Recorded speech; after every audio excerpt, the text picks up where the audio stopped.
തൻ്റെ വാതിലിൽ മുട്ടുന്നത് പ്രിയതമനാണെന്ന് അറിഞ്ഞ സൈനബ് അവനെ സ്വീകരിച്ചു.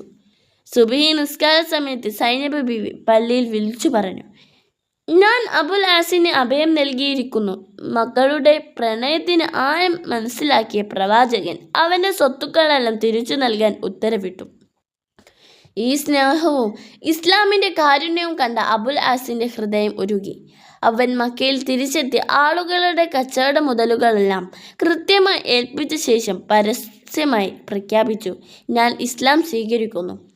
അവൻ മദീനയിലേക്ക് ഓടിയെത്തി. നീണ്ട വർഷങ്ങളുടെ വിരഹത്തിനു ശേഷം പ്രവാചകൻ ആ പ്രണയ ജോഡികളെ വീണ്ടും വിവാഹം കൽപ്പിച്ച് ഒന്നിപ്പിച്ചു.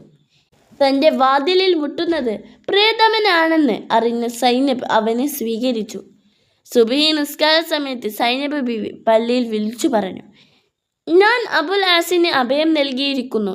മക്കളുടെ പ്രണയത്തിന് ആഴം മനസ്സിലാക്കിയ പ്രവാചകൻ അവൻ്റെ സ്വത്തുക്കളെല്ലാം തിരിച്ചു നൽകാൻ ഉത്തരവിട്ടു.